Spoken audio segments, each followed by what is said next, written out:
जी हमारे साथ चंडीगढ़ से जुड़े हुए हैं, योगेश हमारे साथ गुरुग्राम से जुड़े हुए हैं, चरण सिंह सहरावत हमारे साथ दिल्ली से और पीयूष गौड़ भी हमारे साथ जुड़े हुए हैं गाजियाबाद से।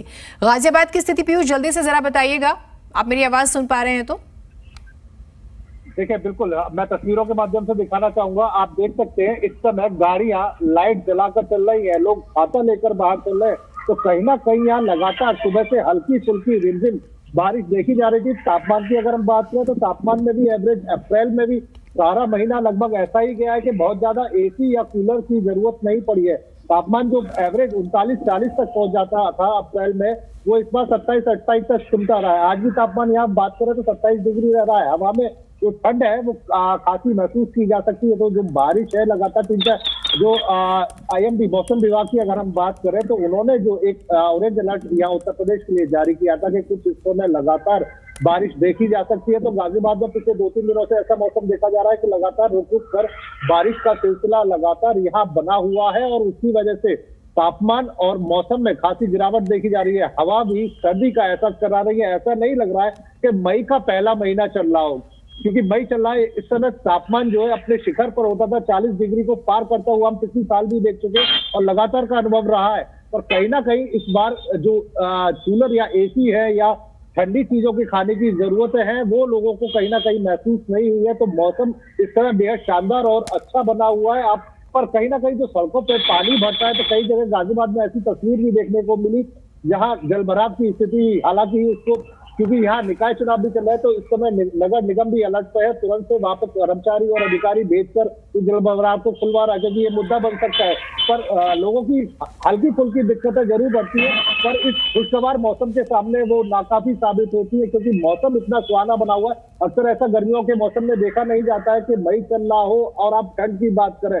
कुछ जगह हम जब हाईवे की तरफ जाते हैं तो जो टू व्हीलर सवार है वो हमें इस समय भी जैकेट पहने हुए दिख जाते हैं। तो ये मौसम का ही बदलाव है जिसकी वजह से बचने के लिए वो गर्म कपड़े या उस तरीके के कपड़े पहन के चल रहे हैं कि उनको ठंडी हवाओं का सामना न करना पड़े। तो यहाँ की स्थिति में आपको लगातार तस्वीरों के माध्यम से दिखा रहा हूँ। ये रोड है, आप देख सकते हैं हल्का फुल्का जल भराव यहाँ पे आपको जरूर महसूस हो रहा होगा, पर ये थोड़े समय के लिए यहाँ वाटर होती है, उसके बाद ये निकल जाता है। पर थोड़े समय की बारिश इतना अगर पानी भर रही है, अगर ये ज्यादा समय या ज्यादा तीव्रता के साथ हुई तो यहाँ जलभराव की स्थिति भी देखी जा सकती है। ठीक है पीयूष, बिल्कुल सही कहा आपने कि थोड़ी बारिश हो जाए तो फिर तो स्थिति और बदल जाती है। विजय भी हमारे साथ लगातार जुड़े हुए हैं। विजय, 2 सवाल हैं आपसे, ये मैं तो खैर आप सभी से ही पूछूंगी। बारिश होती है तो पहला विचार क्या आता है मन में? क्योंकि हर किसी के लिए बारिश अलग एक मैसेज लिए रहती है, किसी को अच्छा लगता है तो किसी को तकलीफ बहुत ज्यादा होती है। प्रशासन के लिए अलग मुसीबत की उनकी पोल ना खुल जाए, जो हम शुरू में बात कर रहे थे। एक तो ये कि भाई बारिश को आप पर्सनली कैसे देखते हैं, दूसरा ये कि ये किसानों के लिए अलार्मिंग सिचुएशन भी है ना विजय? बिल्कुल, हर वर्ग समाज का बारिश को अलग तरीके से देखता है। कुछ लोग इस पे खुश होते हैं क्योंकि लोगों को गर्मी से राहत मिलती है, बच्चे खुश होते हैं, लेकिन कई राहगीर होते हैं जिन्हें सुबह सुबह काम पर निकलना पड़ता है, उसमें बारिश हो रही होती है तो वो जो उन्हें भी काफ़ी मुसीबतों का सामना करना पड़ता है। ट्रैफिक जाम लग जाते हैं, जलभराव सड़कों पर हो जाता है और कहीं ना कहीं प्रशासन के लिए भी चिंता की लकीरें उनके माथे पर खींच जाती है कि जो तैयारी की गई थी मानसून को लेकर, उसकी जो असलियत है वो सामने कई बार आ जाती है जब वो तैयारी पूरी तरह से नहीं की जाती और जगह जगह जलभराव देखने को मिलता है। लेकिन दूसरी तरफ अगर किसानों की बात की जाए तो किसानों के साथ भी ऐसे ही दुविधा रहती है बारिश के समय में कि कई किसान बारिश को लेकर खुश होते हैं और कई किसान दुखी भी हो जाते हैं। क्योंकि अगर हम आजकल की बात करें तो आजकल जैसे मंडियों में धान पड़ा हुआ है, कई किसानों की धान की अभी तक खरीद नहीं हो पाई है, तो वो किसान ज़रूर इस समय चिंता में हैं कि बारिश ना हो। वो यही दुआ कर रहे होंगे क्योंकि बारिश होगी तो उनकी फसल खराब होगी और वो जो पूरा दाम उन्हें मिलना चाहिए था वो नहीं मिलेगा। दूसरी ओर कई किसान ऐसे भी हैं जो अभी जिन्होंने बुआई शुरू कर दी है, कपास की बुआई शुरू कर दी है, जो इस मौसम की दूसरी फसलें हैं उनकी बुआई शुरू कर दी है, तो वो लोग भी खुश हो रहे होंगे कि कम से कम बारिश हो रही है, पानी की समस्या दूर हो रही है, फसलों के लिए बारिश का पानी भी अच्छा होता है। यानी हर वक्त जो है वो उसके एक अलग मायने हैं बारिश के। शहरों की बात करें तो ज़्यादातर लोग खुश होते हैं क्योंकि उन्हें गर्मी से राहत जरूर मिलती है और हालांकि जल भराव की समस्या जरूर रहती है, लेकिन शहरों के जो लोग हैं वो बारिश के जो दुष्परिणाम होते हैं गाँव के इलाकों में उनसे अनजान रहते हैं कि फसलों को लेकर जिस तरह से किसान चिंतित रहते हैं, और आजकल भी अगर हम बात करें तो मंडियों में लगातार फसलें जा रही हैं और खरीद भी हो रही है, लेकिन जो ताज़ा जो आंकड़े आए हैं उनमें यही आया है कि 1 लाख मीट्रिक टन से ज़्यादा की गेहूं अभी तक उसकी खरीद नहीं हो पाई है। यानी वो अभी तक किसानों के पास ही है गेहूं, उसकी खरीद अभी तक नहीं हुई है। और ऐसे में अगर बारिश लगातार जारी रहती है और वो जो गेहूं है 1 लाख मीट्रिक टन जो खुले में पड़ा हुआ है वो कहीं ना कहीं ख़राब हो सकता है और किसानों के लिए एक अच्छी खबर नहीं होगी ये। जी, और आपने नहीं बताया कि बारिश जो है, बारिश में आप क्या सोचते हैं विजय? देखिए, बारिश जब होती है हालांकि सबको अच्छा ज़रूर लगता है, लेकिन जैसे मैंने बताया कि कई बार तापमान काफ़ी कम हो जाता है तो उस समय कई तरह की परेशानियां भी महसूस होती हैं कि अगर बारिश ज़्यादा आ रही है तो जो भी कामकाजी लोग हैं जिन्हें काम पर निकलना है उन्हें कहीं ना कहीं थोड़ी बहुत दिक्कतों का सामना ज़रूर करना पड़ता है। और जो लोग फील्ड वर्क में रहते हैं खैर उनके लिए तो बारिश में थोड़ी समस्या ज़रूर आती है। हालांकि बारिश का मौसम जो है काफ़ी खुशनुमा ज़रूर होता है, जो लोग घर पे हैं उनके लिए काफ़ी अच्छा मौसम है, लेकिन जो लोग घर से बाहर हैं और जिन्हें खुले में काम करना पड़ता है उनके लिए थोड़ी समस्या ज़रूर है बारिश के मौसम में। ठीक है, तो आप इससे ये समझ सकते हैं कि जो भी हमारे रिपोर्टर्स फील्ड पर हैं और अगर बारिश हो जाती है तो उन्हें दिक्कतें होती हैं, तो दिक्कतों में भी वो काम करते हैं, तो काम तो आपको हर हाल में करना है। चरण, नजफगढ़ के किसान परेशान हैं और हम चाहते हैं कि हम हर पॉइंट पर बात करें। तो अभी तो 6 तारीख तक ये स्थिति रहेगी। पश्चिमी विक्षोभ का जब हम जिक्र करते हैं, वेस्टर्न डिस्टर्बेंस का, तो इसके लिए तो अलर्ट है जारी।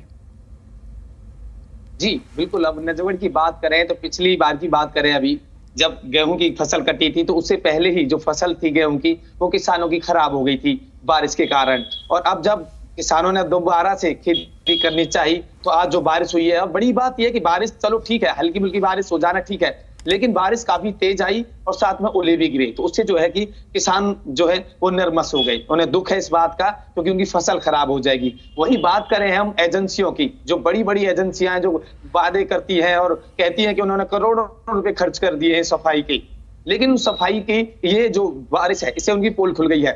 और इस बारिश से एक नुकसान और है, वो लोगों का ये है कि जो लोग इस बारिश में बाहर निकलते हैं, भीग जाते हैं तो बीमार हो जाते हैं। कहते हैं उतरती और चढ़ता जो मौसम होता है, आने जाने वाला मौसम जो होता है, क्योंकि अब गर्मियां आने वाली हैं, तो उसमें अगर बारिश हो जाती है तो ये बारिश नुकसानदायक होती है, उससे तबीयत खराब हो जाती है। हाँ, ये बारिश उन लोगों के लिए ठीक है, उन महिलाओं के लिए ठीक है जो महिलाएं घर में रहती हैं, क्योंकि उन्हें एक चाय पकौड़े खाने का एक मौका मिल जाता है इस दौरान, क्योंकि बाहर मौसम ठंडा होता है, सहेलियों को अपने घर पर बुला करके वो इस तरीके से पकौड़े खाती हैं, तो उनके लिए बारिश ठीक है। लेकिन बाहर जो लोग ड्यूटी करते हैं उनके लिए भी ये बारिश खतरनाक है, क्योंकि रोड पर अब जगह जगह पानी भर गया है, जिसके कारण अब लोगों को गाड़ी चलाने में दिक्कत होगी, जाम लगेगा, और टू व्हीलर वालों को, जो टू व्हीलर वाले हैं उनके पैर तक भीग जाएंगे, जूते भीग जाएंगे। तो कहीं ना कहीं जो बारिश है हर किसी के लिए एक अलग महत्व है।